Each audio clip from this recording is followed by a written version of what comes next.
The charges are first-degree murder and armed robbery with a firearm or deadly weapon. Adrian Grimes of Florida, also known as the alias Peanut and/or Nut, is the suspect name in the arrest warrant for the senseless killing of 16-year-old Bryan Herrera. Grimes is accused of murdering the teen while stealing his cell phone more than a decade ago. So I will appoint the public defender's office for you. Please do not discuss the facts of the case. This is the big break the family was praying for in their son's cold case that sadly went nowhere for 12 years.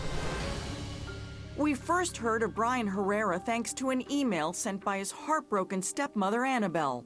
"We are desperate and need help in solving this case," she wrote. "Our family needs help bringing Bryan the justice he deserves." This is something completely devastating. It's life-changing, and it's something you never get over. The murder happened just days before Christmas in broad daylight in the middle of a residential neighborhood. The killer attacked Bryan, who was riding his bike to a friend's house to do homework. He never made it. He was shot. They told me they found him laying on the street. And I was like crazy. I didn't know what to do, to say. And that's when I realized Bryan was not with us anymore. For years, Bryan's family acted tirelessly as detectives searching for answers. He was intercepted right here, running from this house. Most likely, people tried to rob him. You asked us to look into this story. What do you Yes. think we can do for you? Well, I'm hoping that someone who saw what happened that day is willing to come forth and give information on what happened. But nothing came of it until now. Sources say suspect Adrian Grimes was already in prison for a drug offense when a fellow inmate came forward with his attorney to share what he saw that day. The inmate witness is identified only by their initials, Mr. WW. As stated in the arrest warrant, Mr. WW saw the victim silently mouth the words, "I'm being robbed," while simultaneously seeing the black male had a gun pointed at the victim. Mr. WW saw the victim attempt to get out of the black male's grasp when Mr. WW heard a gunshot. The witness says he left the scene because Grimes had a gun. The judge in this case found enough probable cause and is holding Adrian Grimes behind bars. I'm going to hold you with no bond on count 1, the murder charge, and count 2, the armed robbery with a firearm charge. Grimes had an arraignment hearing, but he did not show up. True Crime News reached out to the public defender's office to see if they had a statement on behalf of Grimes. The statement was no comment. I recently had the chance to talk to Bryan's stepmom, Annabelle Herrera. Annabelle, I am without words, finally, that you have a break in this case. Absolutely. It's very bittersweet. It was a shock to us after 12 years. Finally, someone came forward and gave the information that was needed for an arrest. Honestly, it just came out of heaven, out of nowhere.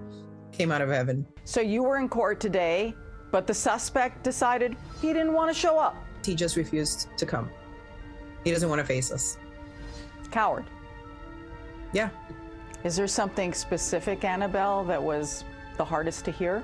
To hear the witness testimony saying that he encountered them, them two together, and that Bryan whispered, "I'm being robbed," and how he then broke free, and then that's when he was shot.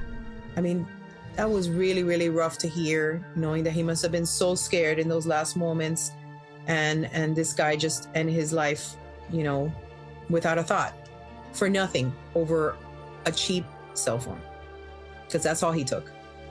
Over a cheap cell phone. It's horrible, horrible. Again, I'm so sorry. And there's another development in your stepson's case. The DA is asking for the death penalty.